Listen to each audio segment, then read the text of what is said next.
Halo, hai, ketemu lagi dengan teman-teman Ibu di YouTube channel Ibu Fahmi Susanti. Hari ini ada mahasiswa 3 kece yang akan presentasi tentang ekonomi manajerial, bagaimana kita sebagai seorang pimpinan apabila mempunyai bisnis. Nah, langkah-langkah apa nih yang harus kita lakukan?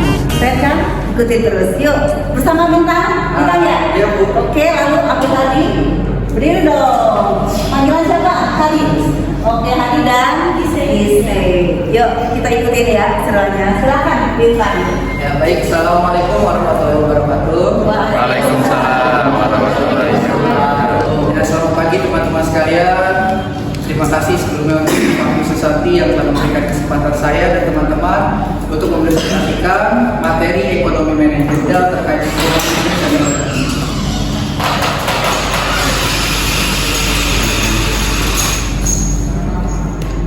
Ya, yang pertama akan kita bahas pada pertemuan kali ini terkait pengertian dari lingkungan bisnis. Dari modul yang telah saya pelajari, lingkungan bisnis merupakan faktor eksternal yang mempengaruhi operasi dan strategi perusahaan, seperti kondisi ekonomi, kebijakan pemerintah, dan lain sebagainya. Namun, ada pula pemahaman dari Blood and George yang dalam Supardono menjelaskan bahwa lingkungan bisnis merupakan faktor-faktor luar perusahaan yang bisa memberikan ancaman maupun peluang bagi kegiatan bisnis sebuah perusahaan itu sendiri. Nah, faktor-faktor ini terdiri dari 2 hal. Yang pertama itu faktor eksternal, di mana faktor eksternal adalah faktor yang tidak dapat dikendalikan oleh perusahaan, namun dapat diprediksi dan diantisipasi oleh perusahaan melalui berbagai strategi. Di faktor eksternal ini terdiri dari yang pertama itu kebijakan pemerintah. Melalui kebijakan pemerintah, semua kegiatan berbisnis itu dibatasi dan diatur dalam perundang-undangan. Selanjutnya itu kondisi ekonomi. Kondisi ekonomi sangat penting bagi seseorang investor atau seseorang pengusaha yang ingin terjun masuk ke dalam bisnis yang ada di suatu wilayah atau suatu negara. Yang ketiga yaitu tren pasar, di mana tren pasar ini sangat berpengaruh terhadap naik turunnya angka bisnis yang kita jalankan. Seperti yang saya tahu di kelas ini ada 2 pengusaha tuh. Yang pertama itu Kak Dena dan Mas Alif. Salah satu yang Mas Alif yang kita Mana tuh pebisnis kita di kelas ini? Satu Alif, Mas Alif, Mr. Alif. Ya, bisnisnya apa, Alif? Cilok mercon sama STM. Oh iya, dari bajunya juga nih, baju bosnya ya. Baju pantai apa baju bos? Bisnis cilok. Iya.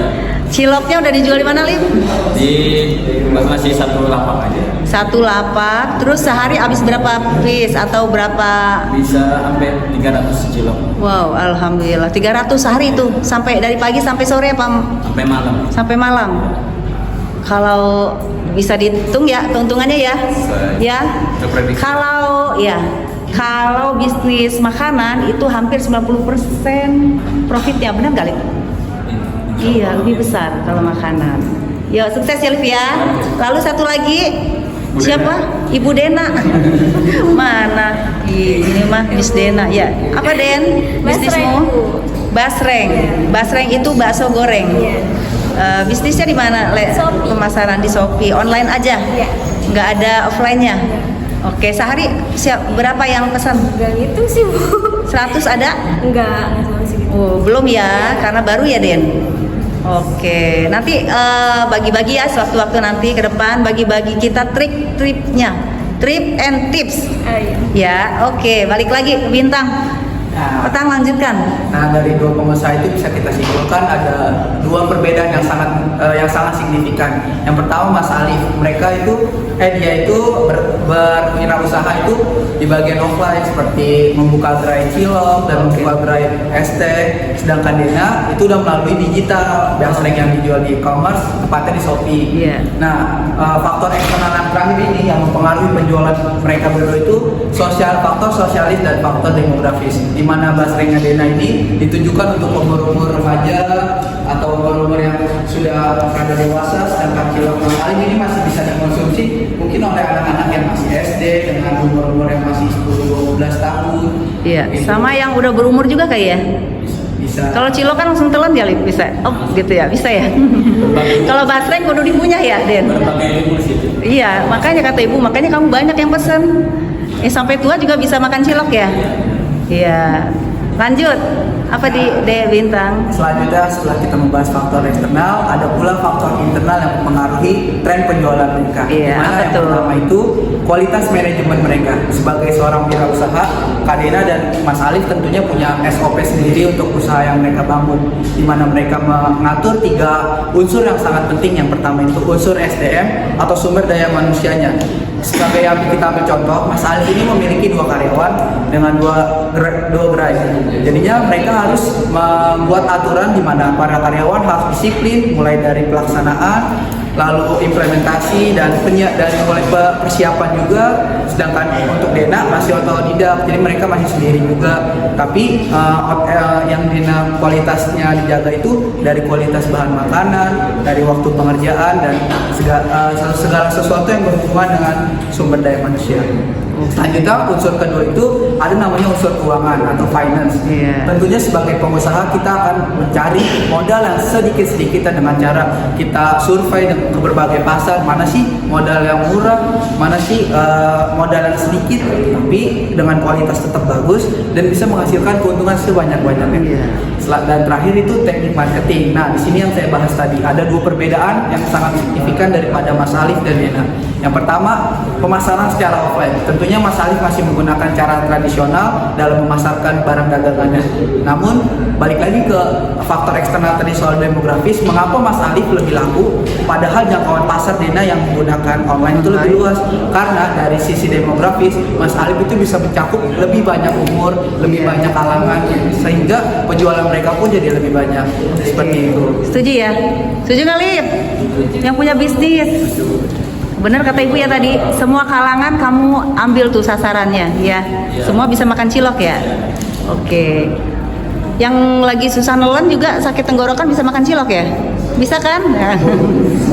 Jadi nggak ada batasan, nggak ada batasan ya. Oke. Ya, yang puasa ya habis maghrib. Kalau udah ini udah buka puasa, silakan Bintang lanjut. Ya baik, untuk selanjutnya bisa dibacakan oleh teman saya Gise. Silakan Gise. Gise. Oh ya, Gise mau bicara apa? Tentang analisis lingkungan mikro dan makro. Iya, berdiri dong. Oke. Dalam ekonomi manajerial, lingkungan bisnis dapat dikategorikan menjadi 2 hal, yaitu mikro dan makro. Dalam lingkungan makro itu mencakup faktor-faktor yang luas, sedangkan mikro itu lebih kecil, cakupannya itu lebih kecil. Yang pertama dulu, analisis lingkungan makro. Lingkungan makro seperti yang tadi saya bilang mencakup hal-hal yang mencakup faktor-faktor eksternal yang mempengaruhi industri secara keseluruhan. Makro dapat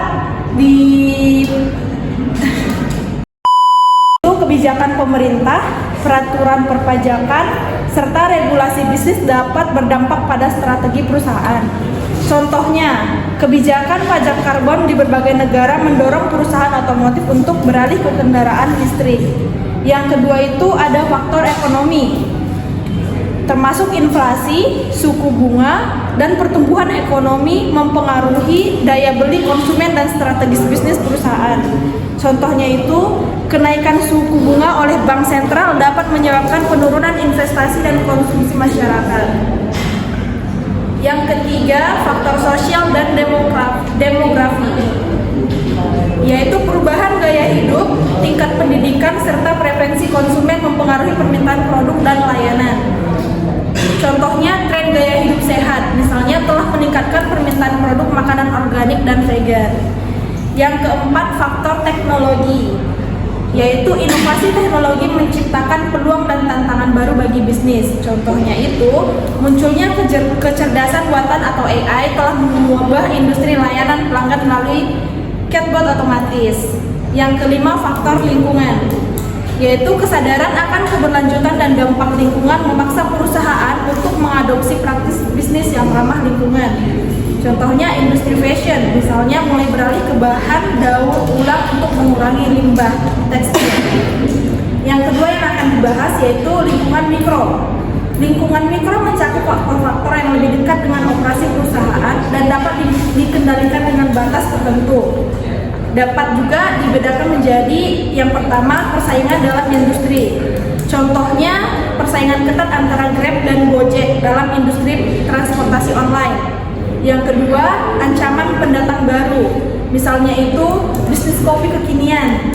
Semakin kompetitif karena modal awal yang relatif rendah. Yang ketiga, daya tawar pemasok. Contohnya itu dalam industri otomotif. Perusahaan seperti Toyota harus bernegosiasi dengan pemasok suku cadang untuk mendapatkan harga terbaik. Yang keempat, daya tawar pembeli. Konsumen yang memiliki banyak pilihan produk cenderung lebih berdaya dalam menentukan harga dan kualitas produk yang mereka beli. Misalnya konsumen smartphone, mereka dapat dengan mudah membandingkan fitur dan harga dari berbagai merek. Yang kelima, ancaman produk substitusi.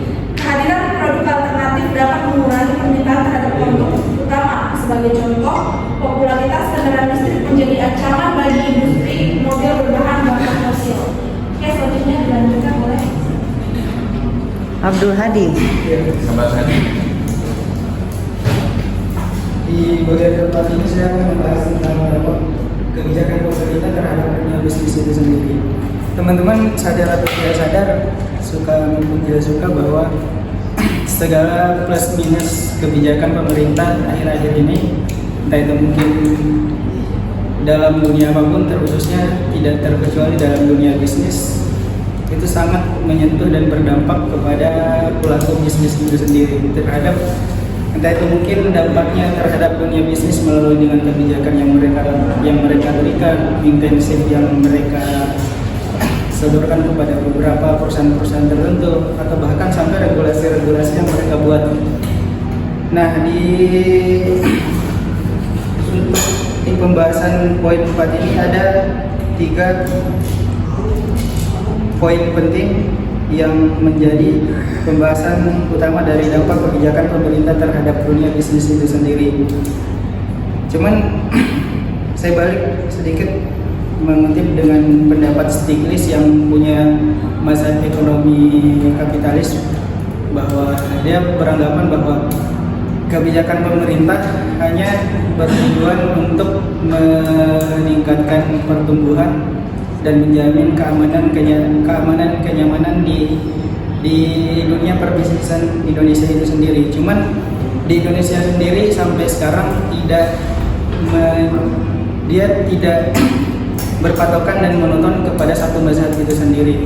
Entah itu mungkin mazhab yang kita kenal dengan mazhab ekonomi sosialisme, komunisme, bahkan sampai kapitalisme itu sendiri. Yang pertama adalah kebijakan fiskal. Kebijakan fiskal ini dampaknya terhadap bisnis mencakup keputusan pemerintah terkait pajak dan belanja negara. Cuman untuk mata penglihatan seorang pemerintah seharusnya tidak terlalu menekan perusahaan-perusahaan tertentu atau pengusaha itu sendiri dalam melakukan perpajakan ini sendiri, karena ketika pajaknya terlalu tinggi maka pengusaha akan bangkrut dan roda perekonomian kita pun akan sangat-sangat tidak stabil. Kemudian yang kedua adalah kebijakan moneter dan pengaruhnya terhadap bisnis. Kebijakan moneter yang dijalankan oleh Bank Sentral yang mempengaruhi tingkat suku bunga, inflasi, dan nilai yang beredar dalam perekonomian. Karena seperti yang kita ketahui bahwa ketika Bank Sentral menurunkan suku bunga, maka otomatis para pengusaha-pengusaha atau perusahaan-perusahaan tertentu akan menarik uang dari bank yang kemudian mungkin akan diinvestasikan dan disimpan ke bentuk usaha-usaha yang lain ketimbang menyimpan uangnya di bank. Cuman dengan hal yang seperti itu tentu akan melahirkan konsekuensi yang baru kalau tidak ada pendampingan dan pengontrolan dari pemerintah itu sendiri. Ketika peredaran uang terlalu banyak di pasaran dan di lapangan masyarakat itu sendiri, tentu ini akan menimbulkan inflasi yang sangat tinggi. Maka disitulah Bank Sentral berperan untuk mengontrol bagaimana kestabilan suku bunga dan tingkat suku bunga itu bekerja. Kemudian regulasi dan peraturan pemerintah. Pemerintah juga menerapkan regulasi dalam berbagai aspek bisnis, termasuk diantaranya ada perlindungan konsumen itu sendiri, kemudian ketenaga kerjaan yang bisa berupa dengan regulasi upah minimumnya yang telah ditetapkan. Cuman balik lagi bahwa pemerintah pun harus memberikan perhitungan yang matang tentang batas upah minimum itu sendiri, artinya bisa menguntungkan dari pihak si pekerjanya juga, cuman tidak terlalu mengekang dari pihak si perusahaan itu sendiri. Mungkin sekian dari presentasi kelompok kami lebih dan kurangnya. Dan kalau mungkin ada yang mau didiskusikan dan mau ditanyakan silahkan. Iya. Mungkin Luar biasa, keren Hardi, Bintang, Gise, keren semua. Plus dong. Yeay. Alhamdulillah. Ada yang bertanya nggak? Ada. Iya. Teman-teman setuju kan Ibu bilang luar biasa presentasi hari ini? Setuju ya? Luar biasa banget ya, oke banget ya. Terima kasih. Memang udah menguasai ya, Abdul Hadi, Bintang, Gise. Ya? bintang yang bintangnya. Bintang membintangi.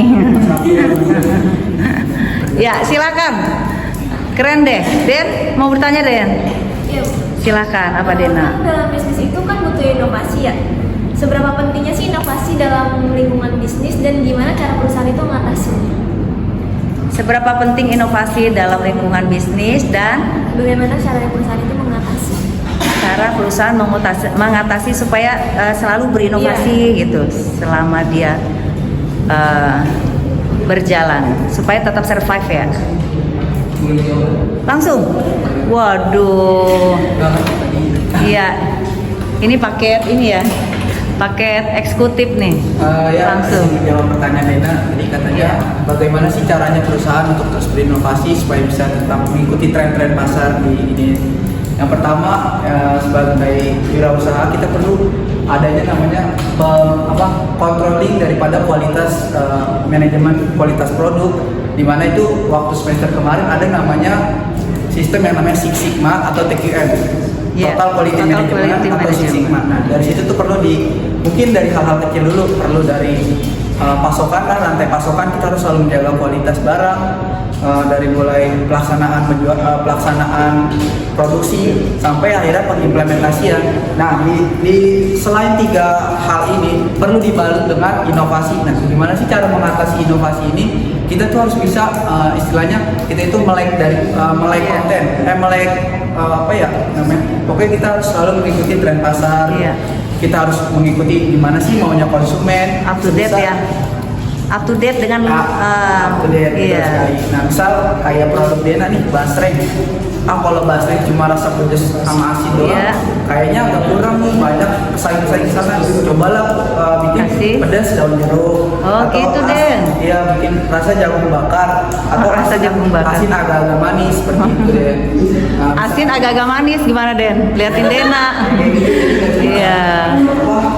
Dominan rasa asin, namun kayak ada beberapa varian. Iya. Kalau kita ambil contoh dari usaha Mas Alif nih, untuk esteknya kan, Mas Alif Waduh. punya sebagai pengusaha estek, kalau cuma jual ST 4.000 3.000 yang hanya ST pakai size large atau small, Jumbo, atau iya. cuma ST susu atau cuma ST Milo atau whatever itulah. Udah biasa. Mas Alif, iya udah terlalu umum, udah terlalu mainstream. Kalau Alif? Inovasi. Iya. Mas Alif bisa nih, walaupun gerainya gerai istilahnya UMKM ya. Iya. Misalnya menciptakan produk leciti, salah satunya yang banyak digemari oleh orang lah. Terus bisa juga lemon tea, tapi bukan hanya sekedar kandungan cairan lemon atau kandungan cairan leci, melainkan ditaruhin lah lecinya. Iya, butir. Dia Itu modal lagi, Lip. Masukan yang bagus kalau menurut Ibu.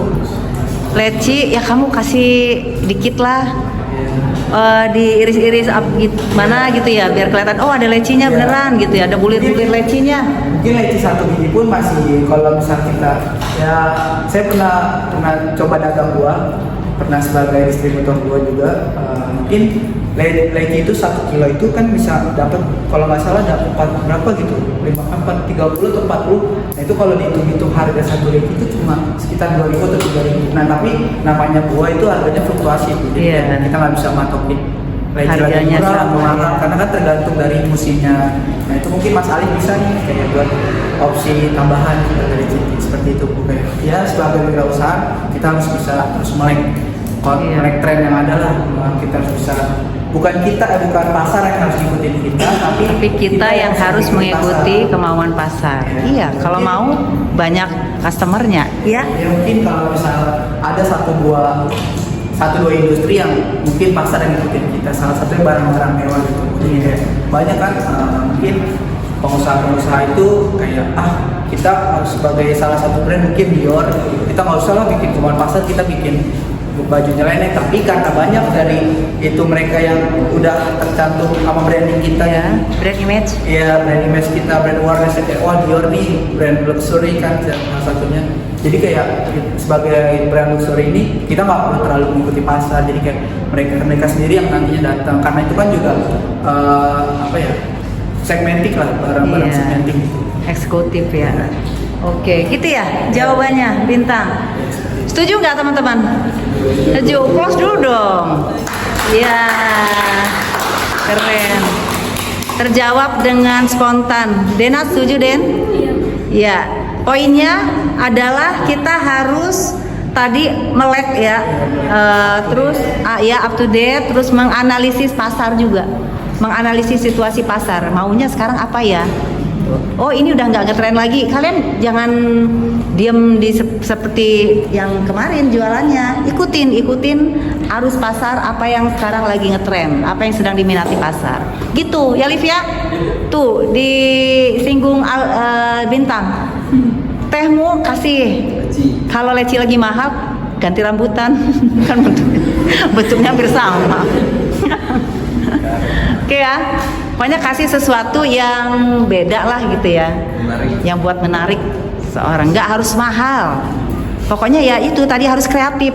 Seorang pengusaha atau pebisnis atau ya wirausaha itu karakter utamanya itu memang harus kreatif sih. Harus kreatif. Idenya harus ada terus. Ya. Oke, ada lagi nggak? Ada tambahan? Jawaban dari Bintang? Ada yang menambahin? Ren, nambahin nggak? Cukup jelas.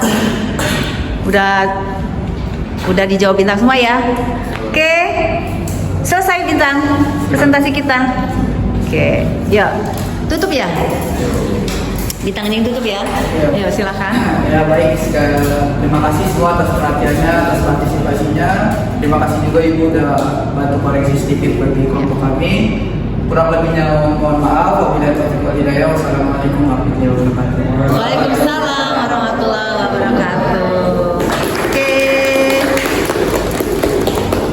Oh, mas amat tepuk tangannya.